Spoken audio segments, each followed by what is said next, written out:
So today we're going to be talking about and understanding better Machiavellianism. When most people in my audience begin learning about toxic relationships, they tend to learn about narcissism, narcissistic parents, narcissistic partners, but eventually they hear or learn about psychopathy.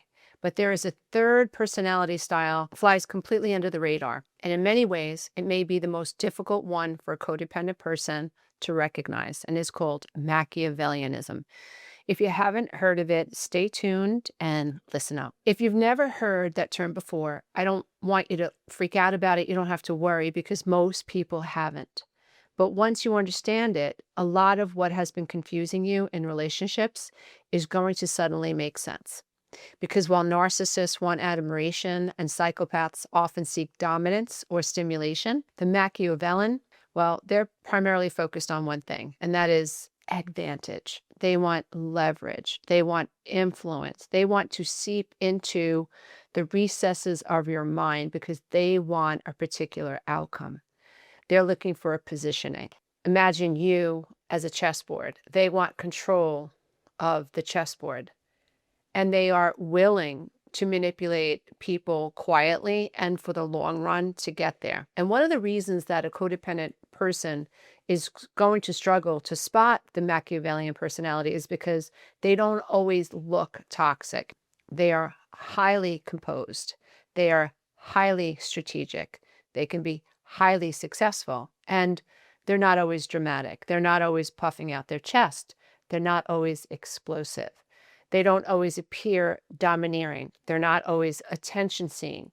Oftentimes, they appear patient. And that's what makes them difficult to identify. A narcissist often wants to be the king or the queen, the one that everybody is afraid of, the one that everyone listens to. A psychopath may want to own the kingdom, but a Machiavellian wants to quietly control both without anyone noticing. So let's break this down. Researchers often talk about what this is referred to as the Dark Triad. So the Dark Triad consists of narcissism, psychopathy, and Machiavellianism. All three involve to manipulate to varying degrees, and all three can be exploitative. And all three can cause significant harm in your relationships. But the motivations under them are different. And this is what you need to learn how to flesh out. So a narcissist's motivation might be, notice me. The psychopath says, be afraid of me. The Machiavellian, this is where things get really interesting and scary, is trust me. That distinction is incredibly important because a codependent person or codependent people naturally are trusting. We want to enmesh with people. We want to see the good in people, which makes it easy for us to enmesh in people. We want to believe that people are sincere. If I assume that I'm going to take care of you, I assume you're going to take care of me. We assume that if someone sounds caring, they are. We assume that if someone sounds wise, that means that they are. And if someone says the right things, then we naturally assume that they mean them. But the Machiavellian personality often understands something that codependent people do not. People can be influenced. They can be persuaded. They can be managed. People can be steered. And rather than forcing control, they often create it indirectly. Now, a narcissist may openly demand attention, may openly demand that you listen to them. A psychopath may openly violate your boundaries and act like, what are you going to do about it? A Machiavellian often studies people first. I've met this personality, they're scary. They learn you. They watch. They gather information. They listen. They seek out your insecurities. They want to hear all about your fears. They want to learn what motivates you, what floats your boat. They want to hear about your wounds. They plan on using that information strategically. Now, I want to be careful here because not everyone high in Machiavellian traits is consciously evil. Some people learned manipulation as a survival strategy. Some grew up in homes where authenticity just wasn't safe. Some people learned that influence was more effective than vulnerability. But regardless of where it comes from, the impact on others, it can be profound, especially for people with abandonment wounds, with these gaping holes in the center of their chests that are aching to be filled and think they need to be filled by someone else. And here's why: because children raised in dysfunctional homes become emotional detectives. So if this is you, you learn to monitor other people's moods. You learn to anticipate other people's reactions. You learn to read between the lines. You learn to read the room. You learned that to survive, you had to become hyper aware of everyone else's emotional state. And that sensitivity can become a beautiful gift in recovery. But before recovery, it is often a vulnerability, because a Machiavellian personality recognizes that sensitivity, that vulnerability, which becomes a liability for you. And they know how to use it against you. They know how to make you feel seen. They know how to make you feel special. They know how to make you feel chosen. They know how to create this emotional dependency. They know how to create confusion in you. They know how to build you up and then take just a little bit away so that you want more. And perhaps most importantly, they know how to create mental confusion and doubt. If you've ever found yourself constantly second-guessing yourself around someone, that is a sign. You have to notice that, well, I'm really confused when I walk away from that person. If you've ever found yourself explaining away behavior that doesn't sit right with you, pay attention, because that's you trying to get out of cognitive dissonance. If you've ever found yourself feeling like you're always trying to figure someone out, like what do they really mean? Pay attention, because that confusion is often a sign. It's information. Now, here's what you have to understand. Healthy relationships, they create clarity. Manipulative relationships create confusion. Now, let's compare all three personality styles. Let's just break it down so it's really simple for you. A narcissist needs validation. They demand it. A psychopath needs stimulation. So playing with your head excites them. A Machiavellian needs advantage. The narcissist manipulates because their ego needs protection. The psychopath manipulates because they don't care who gets hurt. They just don't care. You are just, they don't even have the ability to care about who they hurt. And the Machiavellian manipulates because manipulation is useful. The narcissist becomes emotional, irate, angry. The psychopath is oftentimes very cold and distant and removed. But the Machiavellian becomes strategic. The narcissist fears shame, albeit subconsciously. The psychopath has very little fear. The Machiavellian fears losing control over the game. And here's the part that we really need to hear, those of us who come from homes where abandonment was the thing and emotional neglect was the thing. Many codependent people think that the most dangerous person in the room is the loudest. That's not always true.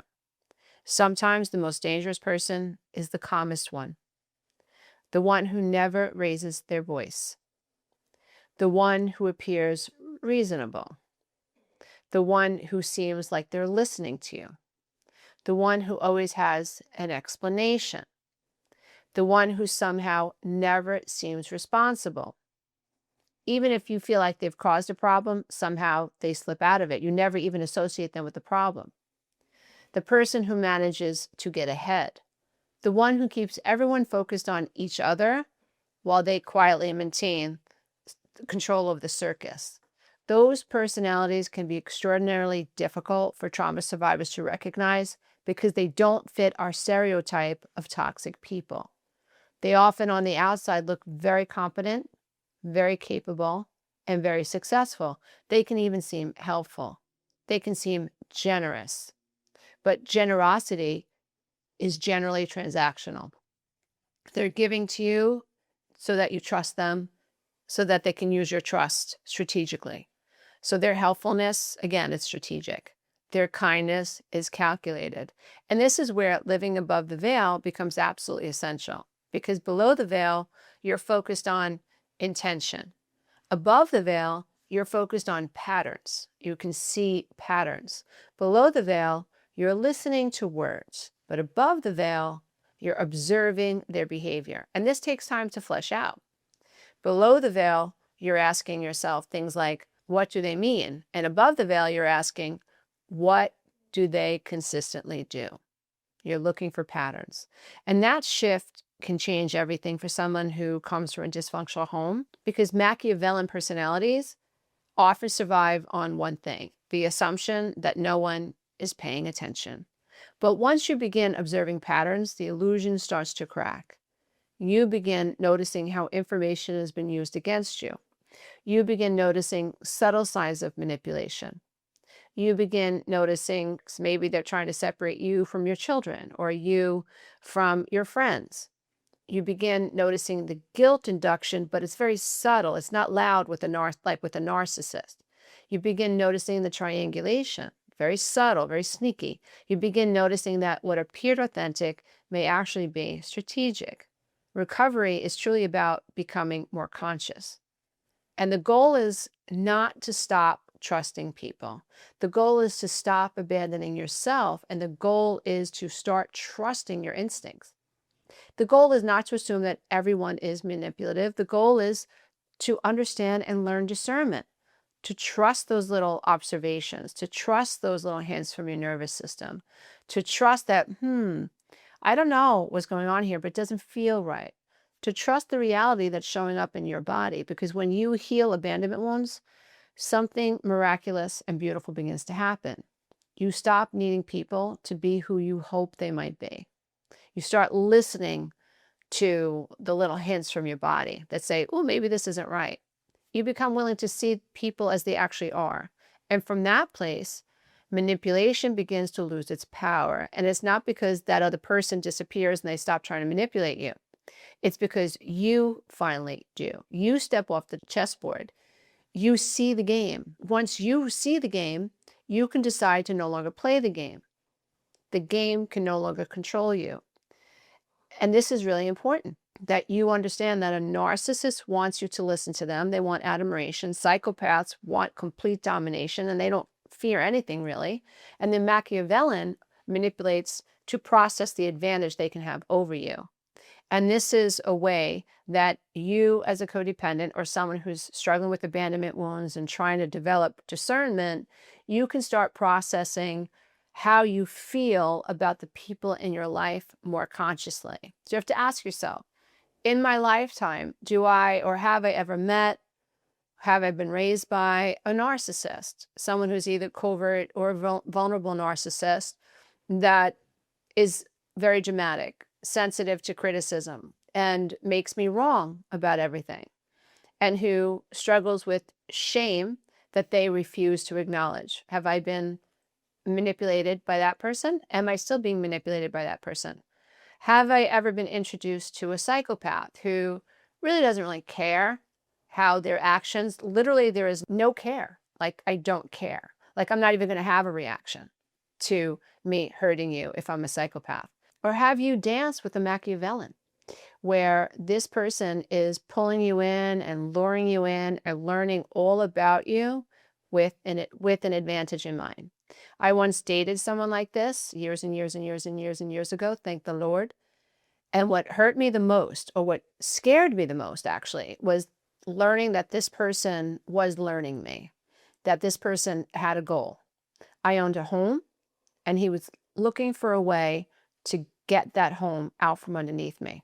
So everything was a lie. And when detectives showed up at my door one day and told me that he had done this to 7 other women, and he was in the process of doing it to 7 other women, I understood that I had danced with the devil, that I had danced with a different type of evil. And it's really important that those of us who ache so much to be loved and want to feel so seen by another human being, you have to learn. This is what I teach in the Above the Veil method. You have to learn to understand that those patterns and that ache is within you. Why? Because if you don't know that you have that ache, you're going to operate from that ache, and there's going to be a narcissist, a psychopath, or a Machiavellian out there in the world that's going to exploit that ache. So seeing your patterns is crucial.